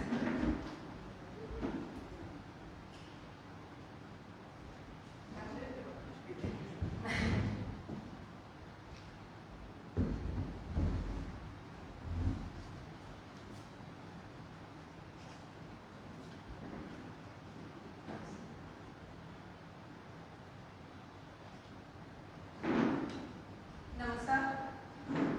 નયન દેસાઈની જે કવિતા ગઝલ ગીત અહીંયા મેં રજૂ કર્યા એ સિવાય એના મંજુ કાવ્યો ખૂબ પ્રખ્યાત છે. તો એ મંજુ કાવ્યમાંથી 3 કાવ્યોની એકોક્તિ રૂપે રજૂ કરીશ. અને એમાં જે વચ્ચે વચ્ચે જે વાતો આવે છે નયનભાઈના મુખે સાંભળેલી એમની સાચી વાતો છે અને મંજુ એમની નાયિકા છે. તો રજૂ કરું છું. હાલો. હું ગુજરાતી કવિતા ના ના ભાઈ કઈ ભૂલ થતી લાગે છે. ગુજરાતી કવિતાઓ નથી લખતી. શું વાંચ્યું હશે? ભાઈ વાંચ્યું હશે. હા હું કવિતા નાયિકા છું. શું ભાઈ ફરી ભૂલો કરો છો? મારી અટક નાયિકા નથી. નાયિકા યુ નો ઇન્સ્પિરેશન, પ્રેરણા. એક્ઝેક્ટલી. હા થાય ભાઈ થાય. હા ઘણા વર્ષોથી હું લંડનમાં સ્થાયી થઈ છું. હા હા બિલકુલ. હા આપણી સંસ્કૃતિને ભૂલાય. હમણાં તમે ગરબા કરવા જઈ રહ્યા છો. જી જી હા જો નાયિકા જો તમને ક્લિયર નથી. જે રીતે કવિ રમેશ પારેખની સોનલ, આસુ રાઠોડની લીલા અને સુરેશ જોશીની મૃણા, એ જ રીતે કવિને નયન દેસાઈની હું મંજુ. જુઓ લીલા, સોનલ કે મૃણા કાલ્પનિક પાત્ર હોઈ શકે પણ હું મંજુ સાક્ષાત છું. હા હાજી હાજી ઓકે. આભાર આભાર. હવે તમને ખબર પડી હું કોણ છું?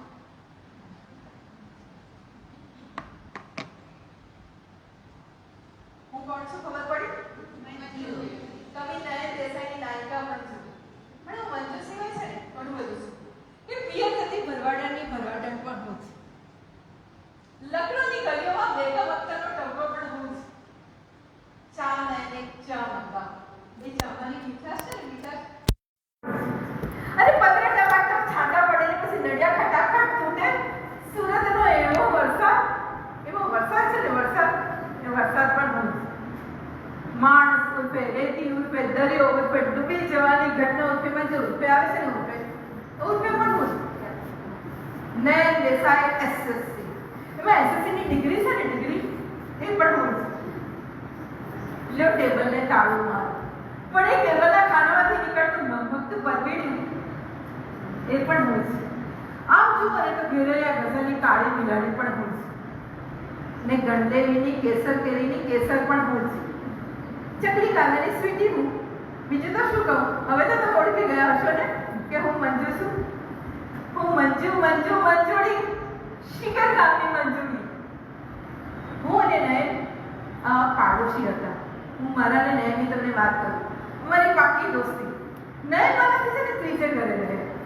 અમે વાડામાં સાથે લેસન કરતા, ભણતા, રમતા, તોફાન કરતા, મસ્તી કરતા. એ ખૂબ મોજ કરતા. પણ તમને ખાનગી વાત કહું નયન આટલી સરસ કરતા રાખે ને પણ ગણિતમાં સાવ મીઠું ને ગણિત સેલ પણ નહીં આવડે. અરે એટલું બધું નહીં આવડે, એટલો બધો કાચો કે છેલ્લે સુધી ને જીવનમાં સમજાય નહીં સાથે. અને હું ગણિતમાં એકદમ પાકી પણ ગુજરાતીમાં સાવ ડર. હું તો છે ને થાને પણ ડગેલી બોલ. એટલે હોમવર્ક આપે ને ત્યારે અમે અદલા બદલી કરી દેતા. ગુજરાતીનું આપે તો હું એની નોટ લાવીને કોપી કરી દેતી. તો એક દિવસ મેં કોપી કરી લીધી પછી નોટ આપવા ગઈ. નયન મારા ત્રીજે ગયેલા ને તે ઇન્દુ કાકી નયનના મમ્મી રસોઈ કરતા હતા. નયન પાછળથી છુપાઈને મને જોયા કરે એટલે મેં ઇન્દુ કાકીને કીધું, ઇન્દુ કાકી નયન છે. અને નયન ત્યાંથી જોયા કરે. બસ આટલી એક ઘટના, આટલી જ વાત, આટલો જ પ્રસંગ. એના પરથી નયન દેસાઈ કેવી સુંદર કવિતા લખી દે જુઓ કે જતા જતા પાછું જોઈને સ્મિતની જાળ બિછાવેલી મંજુ જ્યારે ગુજરાતીની નોટ આપવા આવે. કે જતા પાછું જોઈને સ્મિતની જાળ બિછાવેલી મંજુ જ્યારે ગુજરાતીની નોટ આપવા આવે. સેજ રસોડે બાગઈ તો હાથ એનો મચડેલો. ગણિતનું લેસન બાકી છે હું છાનું બબડેલો. રડવાનો દેખાવ કરીને કોની આંખ ભીજાવેલી મંજુ જ્યારે ગુજરાતીની નોટ આપવા આવે. આ વર્ષે તો ઇતિહાસમાં તાજમહેલ વિશે પૂછાશે. એવી રીતે બોલી જાણે કે બોલે એમ જ થશે. બા બાપુજી નહીં જુએ એમ એને આંખ નચાવેલી મંજુ જ્યારે ગુજરાતીની નોટ આપવા આવે. એ જતા પાછું જોઈને સ્મિતની જાળ બિછાવેલી મંજુ જ્યારે ગુજરાતીની નોટ આપવા આવે. આ હતી એમની ગુજરાતીની નોટ આપવા લેવાની વાત અને આટલું સુંદર ગીત. હવે તમને આગળ વાત કરું. નયન છે ને હવે છઠ્ઠા ધોરણમાં ભણતા ત્યારે એક દિવસ રિસર્ચમાં આવ્યો મારી પાસે. મંજુ જો મેં કવિતા લખી. મેં કહ્યું તું મને કવિતા કેમ લખી નહીં લખાય? મેં કહ્યું આને કવિતા નહીં કહેવાય. એ તો રડવા જેવું થઈ ગયું. કેમ આપણા પાઠ્યપુસ્તકમાં થોડી છે ત્યારે કેવી સમજ પાઠ્યપુસ્તકમાં હોય ને એટલે જ કવિતા કહેવાય. પણ આજે મને ગર્વ છે, આનંદ છે કે આટલા મોટા કવિ નયન દેસાઈની પહેલી કવિતાની શ્રોતા હું મંજુ. આજે મને આનંદ છે. નયને ઘણી બધી કવિતાઓ લખી છે પણ એક મંજુ નામ યાની કે અમારા ગામનું વાટ એવું રજૂ કરું. ખૂબ લાંબી છે પણ થોડોક રજૂ કરીશ. અમારા ગામનું વર્ણન યાની કે મંજુ નામ. મારું શિગર ગામ ખૂબ નાનું ગામ. અમારા ગામની વસ્તી કુલ 1260. અમારા ગામની વસ્તી કુલ 1260 પણ એમાં મુખ્ય તો મંજુ છે. અમારા ગામમાં છે છોકરાની સંખ્યા 610. છોકરાઓની સંખ્યા 610 પણ મંજુને ગમું તો હું જ. અમારા ગામનું ક્ષેત્રફળ 1000 ચોરસ વાર પણ વિશાળ તો મંજુનું હૃદય જ. અમારા ગામમાં છે ને એક દવાખાનું, પ્રાથમિક આરોગ્ય સારવાર કેન્દ્ર, એક દવાખાનું પણ લાખો રૂપિયાની એક જ દવા ઉપર છે ને કે જોતા હશે કે નવસારીમાં જો બધું ચાલે છે. અમારા ગામમાં છે ને એક પ્રાથમિક શાળા, 1 થી 7 ધોરણની પ્રાથમિક શાળા પણ સાચું જ્ઞાન તો મંજુને જ. અમારા ગામમાં છે ને એક તળાવ, ખૂબ નીચું, ખૂબ સુંદર પણ તરવાનું ગમે તો મંજુની આંખોમાં જ. તરવાનું તો શું ડૂબવાનું પણ ગમે મંજુની આંખોમાં જ. અમારા ગામમાં છે ને 3 મોર. એક પશુ કાકાની વાડીએ એક રઘુ કાકાને ખેતરમાં ને ગંગાવસીના આંબા પર 3 મોર પણ ટોકા તો મંજુના જ. અમારા ગામમાં છે ને 3 મંદિર. એક રામજી મંદિર, એક શ્રી કૃષ્ણ મંદિર ને એક છે ને બડે બાપજીની દેવી. 3 મંદિર પણ પૂજા તો મંજુની જ. હવે ઘણું મંજુ નામ બહુ જ લાંબુ છે પણ અહીંથી આપણે આગળ વધીએ. અમે ગરબા રમતા. તમે બી નાના હતા ત્યારે રમ્યા હશો ને. અત્યારે તમારી દીકરી બધા રમતા હશે. તમે ગરબા રમતા તો હું નયન અને બીજો પણ હતો ચંદુ. અમારા 3ની જોડી હતી. 3ની તો તોફાની બેન ઘરઘરનો પ્લાન હતા ને નયન કોઈ દિવસ વર નહીં બને એ કે વર બને તો કમાવા જવું પડે એટલે વર નહીં બને પછી થયું પણ એવું કે હું ચંદુ સાથે લગ્ન કરીને લંડન સેટ થઈ પણ અમે નયનને ફોન કરીએ દર શનિવારે એવું હોય જ નહીં કે ફોન નહીં કર્યો હોય અમને ચાલે નહીં ને બહુ બધી વાત કરીએ ગામની તોફાન કરતા હતા તેની બધાને નામ પડ્યા હતા ધમાલ મસ્તી બહુ બધી વાતો કરીએ પણ કોઈ એવું થાય ફોન મૂકવો તો પડે ને પણ જ્યારે ફોન મૂકી દઈએ અને એ જ માણસ આપણે મળી જાય તો કેવું લાગે એટલે પ્રતીક્ષાની પણ પ્રતીક્ષા કરવાની એક ઓર મજા હોય છે તો નયન દેસાઈના કાવ્ય છાંદસ રજૂ કરું છું એનો શીર્ષક નથી સ્વાતિબેન પણ તમે સાંભળશો ને શીર્ષક જડી જશે ને પુસ્તક થિયરી ઓફ પ્રોબેબિલિટી પર આધારિત છે એ કાવ્ય આજે કેમ એવું લાગે છે આજે કેમ એવું લાગે છે આજે કેમ એવું લાગે છે તો હું કેળું ખાઈશ અને મંજુ આવશે આજે કેમ એવું લાગે છે કે હું કેળું ખાઈશ અને મંજુ આવશે આમ તો કરાચીના બંદર રોડ પર રખડ્યા કરતો ત્યારે અથવા તો બોરીબંદર રોડ પર કોઈ પણ કારણ વિના ભટક્યા કરતો ત્યારે કે પછી ગામના કુંભકોતરના મેળામાં ખાલી કિસ્સે વાંસળીવાળાની પાછળ ભમતો ત્યારે કે પછી ઘટાદાર વૃક્ષની નીચે કોઈની રાહ જોતો હોઉં ત્યારે કે પછી હીરાને પહેલ પાડતો હોઉં ત્યારે મેં વાત કરી ને કવિતામાં કે આવી હીરા જેવી કવિતા આપનાર કવિ હીરા ઘસતા હતા કે પછી હીરાને પહેલ પાડતો હોઉં ત્યારે ક્યારે પણ કદી પણ ક્યારે પણ કદી પણ મંજુ આવી જ નથી તો આજે કેમ એવું લાગે છે આજે કેમ એવું લાગે છે કે હું કેળું ખાઈશ અને મંજુ આવશે હું કેળું ખાઈશ અને મંજુ આવશે બોલો ને આવશે આવશે થેન્ક યુ તો આમ તો મંજુના આમાં ઘણી લાંબી લાંબી કવિતા છે પણ આપણે સમય મર્યાદા મુજબ ભજ્યું એટલે 3 કવિતા આ પ્લસ 3 કવિતા આવી તો કોઈ ગાયને રજૂ કરે તો અમે ભજવીને રજૂ કરીએ બહુ સરસ તમને ગમે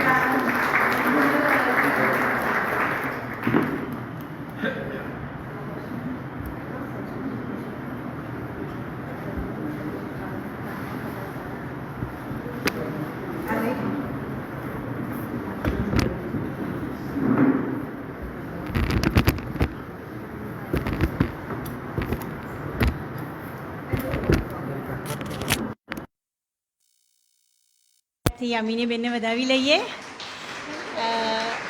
એમણે શરૂ કર્યું અને પૂરું કર્યું ત્યાં સુધી એમ આપણે આજુબાજુનું જોવાનું ચૂકી ગયા એક્ઝેક્ટલી અને એમનો જે વાણીનો પ્રવાહ અસ્ખલિત વહ્યો ને એમ થાય એમને કેટલી તાકાત જોઈતી હશે આટલું સ્પીડમાં આટલું લયમાં અને ચૂક્યા વગર એક પણ શબ્દ ચૂકી જાય તો કવિતાનો અર્થ બદલાઈ જાય કાવ્યનો એક સરખું અને ખૂબ સુંદર યામિનીબેન ખૂબ ખૂબ અભિનંદન અને મેં તમને કહ્યું ને યુટ્યુબ પર છે એમનું આ મંજુનામા જે છે પણ એ જુઓ અને આ જુઓ એમાં આસમાન જમીનનો ફરક છે ખૂબ સુંદર લાઈવ જોવાની મજા એ આપણે નસીબદાર છીએ આપણે જોયું અહીંયા પ્રશ્ન મંચ ખુલ્લો મૂકીએ એ પહેલાં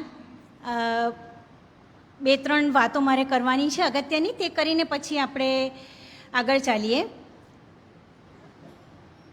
આવતીકાલે આપણું સહવાચન પ્રવૃત્તિ વાજપેયી ગાર્ડનમાં 8:30 થી 11 રાબેતા મુજબ ચાલશે અને આવતા શનિવારે ડૉક્ટર સત્યકામ જોશી વક્તા છે નિવૃત્ત પ્રોફેસર અને નિયામક સેન્ટર ફોર સોશિયલ સ્ટડીઝ VNSGUના અને પુસ્તક છે વર્ગીસ કુરિયનની આત્મકથા ખૂબ સુંદર પુસ્તક તો જરૂરથી પધારશો બીજી એક ખૂબ જ સુંદર જાહેરાત અને અગત્યની જાહેરાત જે લોકો જુએ છે અને તમારામાંથી પણ તમે પણ બધા આજુબાજુમાં પોતાની જાણીતી વ્યક્તિઓને પણ આ વાત કરી શકો કે આપણી લાઇબ્રેરી દર વર્ષે વેકેશન વાંચનોત્સવ રાખે છે અને એનો પણ શુભારંભ આપણે કરી રહ્યા છીએ 23 એપ્રિલ આવતા ગુરુવારે સાંજે 5:30 કલાકે આપણી લાઇબ્રેરીમાં અહીંયા જ. અને આપણા લાડીલા એવા મુખ્ય અતિથિ આપણને મળ્યા છે પિયુષભાઈ ભટ્ટ, એમના સાનિધ્યમાં એનો શુભારંભ થશે. વેકેશન વાચનોત્સવ તો જરૂરથી બધા પધારજો, અને બાળકો માટે ખાસ છે એટલે એમને પણ લઈને જરૂરથી આવજો. બાળકોના મમ્મી પપ્પા, દાદા દાદી દરેકને આમંત્રણ આપજો કે એ બહુ સુંદર છે. આખો વાચનોત્સવ એમાં જાત જાતની પ્રવૃત્તિઓ અને વર્કશોપ અને બહુ જ સુંદર વસ્તુઓ છે, અને એનું બને એટલું તમે સર્ક્યુલેટ કરજો વોટ્સઅપ પર અને મોઢેથી પણ, જેથી તમામને એનો લાભ મળી શકે. તો આ બે મુખ્ય વાતો મારે કરવી હતી, અને હવે આપણે પ્રશ્ન મંચ ખુલ્લો મૂકીએ છીએ. કોઈને પણ પ્રશ્ન હોય.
યામિનીબેન, આપણે તો ફેસબુક ફ્રેન્ડ છે જ, ઓલવેઝ તમારા બધા જે પણ પોસ્ટ હું જોતી જ હોઉં છું. લાસ્ટ ટાઈમ ચૂકી ગઈ એટલે અફસોસ છે કાર્ય વખતે, પણ આજે જે તમે નયનભાઈને રજૂ કર્યા મંજુનામાં આપણે કીધું યુટ્યુબ પર, પણ હું નસીબદાર એટલે છું કે હું સુરતમાં જે બચકારીવાલામાં નોકરી કરતી હતી ને ત્યારે નયનભાઈ જાતે ત્યારે અમે બોલાવેલા સ્કૂલમાં, ને આ મંજુનામાં જે તમે એક્ટિંગ કરી એમના મોઢેથી નથી સાંભળ્યું. એટલે આજે ફરી તમે નયનભાઈને તો મંજુના નામથી પણ સજીવન કરે છે. અને અમે તો જાણે એમ કહ્યું હાસ્ય કવિ તો સાઈડમાં છે, પણ જીવનની જે કેટલીક બાબતો છે કે કવિતાથી પણ આપણે ક્યાંથી લઈ શકીએ. એ સૌથી સરસ તમે ગણિતની વાત કરી ને કે તમને તો એમ કીધું કે ગણિત આવડતું નથી, પણ પેલી જે ગણિતની કવિતા ભૌમિતિક એ તો કેટલી જબરદસ્ત હતી. જો ગણિત ના આવડતું હોય ને કવિતા રચાય તો આનાથી મોટું તો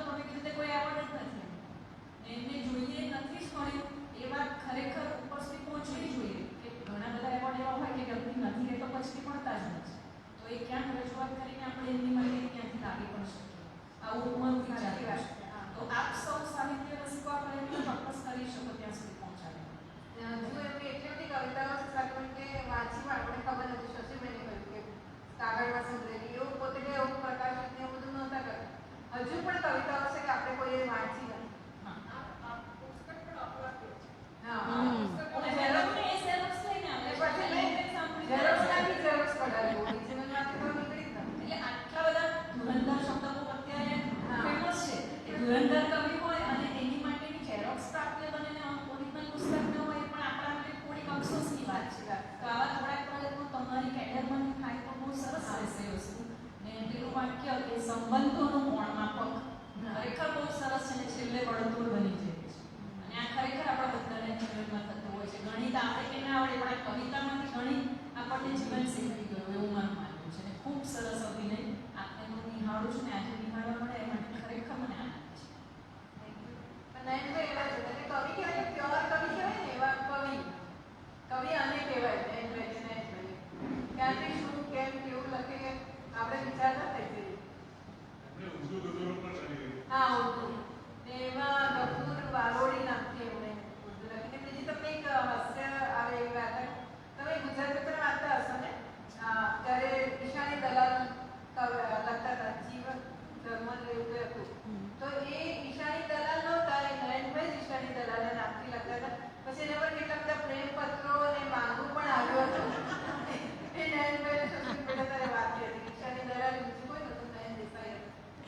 જ્વાળા અને ઝરમર કેવું કંઈક તો બોલો મને દર અઠવાડિયે વાર્તા. એટલે એ થોડી લાઈટ વાત છે. પણ નયનભાઈ બધી જે આગળ મેં વાતો કરી છે આ રીતે કવિતા આવી, આ રીતે કવિતા આવી, આપણે બી નવાઈ લાગે. હા સર. ત્યારે તો બધું મંજુ અમે જ્યારે સાંભળ્યું ને વર્ષો પહેલા હા.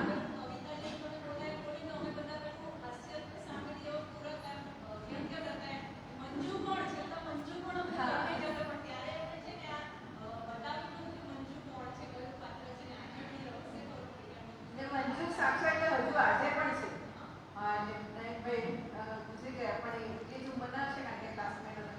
હજુ આજે પણ છે લંડનમાં. એટલે ત્યારે અમે રહસ્ય રાખ્યું હતું કે સુધી ત્યારે તો અમને હા સર. ખૂબ મજા આવી. એક શબ્દ મને થોડો સમજાયો નહીં. અને શબ્દની સાથે ટીકણનો શબ્દ વાપર્યો. કાતરવાળી વાત મને હા એટલે કાતર પેલામાં શબ્દ જે શેર હતો કાતર નીકળે એટલે કાતર છૂટા પાડે, કાપી નાખે, ટુકડા કરી દે ને વિભાજન થઈ જાય કાતર. ને કલમ લખે એટલે સાચી રાખે. જે કાતર ને કાસમ કે કાતર હંમેશા કાપતી જ હોય એટલે છૂટા પાડવાનું કામ કરતી હોય. પછી ભલે સારી રીતે હોય કે જુદી રીતે. નહીં વિસર્જન તો સાવ નાશ થઈ જાય. હવે ખંડિત કરે છૂટા પાડે. કાતર લઈએ તો બે ટુકડા થઈ કાપી.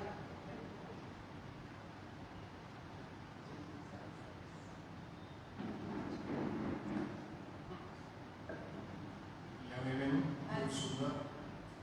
તો નયનભાઈને પણ બે ત્રણ વાર સાંભળેલા એમની કવિતાઓ ને તમને પણ મંજુનામાં બે ત્રણ વાર જોયા સાંભળ્યા. પણ તે છતાં પણ નયનભાઈની કવિતાઓ અને તમારી રજૂઆત વારંવાર જોવાનું મન થાય અને ખરેખર ખૂબ ખૂબ અભિનંદન. અને આ કવિતાઓમાં જે ઊંડાણ રહેલું છે એ આપણે સાંભળ્યું તો કેવી રીતે કહી શકીએ કે એસએસસી? પ્રશ્ન એ થાય કે એમને એસએસસી એમ કોણ કહી શકે કે એટલું જ ભણેલા છે?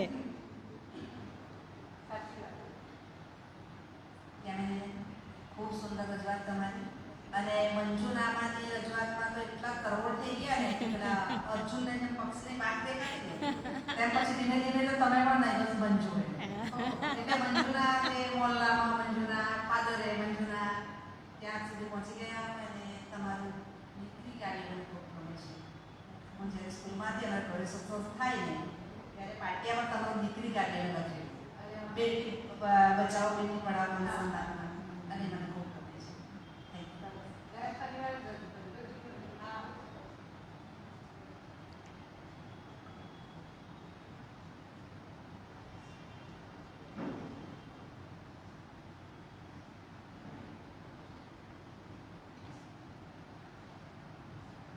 આનંદ થયો. ખૂબ જ સરસ રજૂઆત. અને આ એક બેનમૂલ અને અદ્વિતીય વાત છે કે કવિતા, સાહિત્ય અને નાટક, અભિનય, દિગ્દર્શન આ બધું સાથે અને બધું ઉત્કૃષ્ટ કરો છો. અને એનો ખરેખર અમને સૌને ખૂબ આનંદ પણ છે અને ગૌરવ પણ છે. અને બધાની જાણકારી માટે કહું કે અમારી કંપની જી દક્ષિણ ગુજરાત વીજ કંપની એનું જે કંપની સોંગ છે એ પણ યામિનીબેન લખ્યું છે. ખૂબ જ સરસ.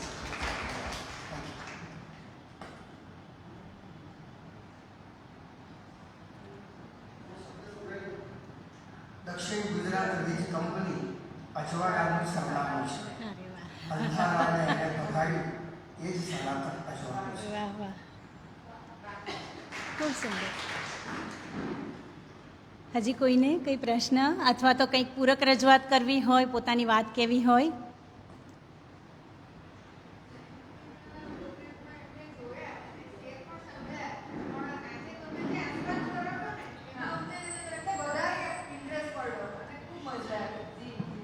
નયનભાઈને સમજાવ્યા ત્યારે એમની સાથે બીજા પણ કવિઓ બેઠા હતા મંચમાં.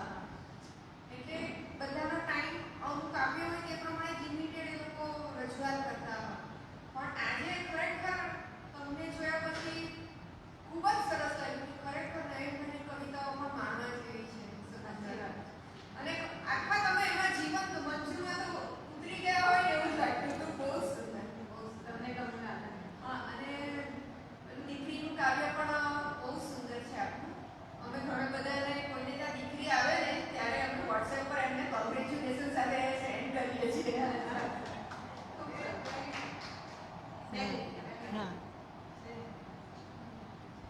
કે તું મને દીકરીનું ગીત શરૂ કરો કે તું મને એટલી બધી કંઈ ગમે, તું મને એટલી બધી કંઈ ગમે, દુનિયા મૂકું એક તરફ તો તારું પલડું ગમે, તું મને એટલી બધી કંઈ ગમે. બોલો એનો મન છે કે વાતે વાતે ફૂલડા ચડતા.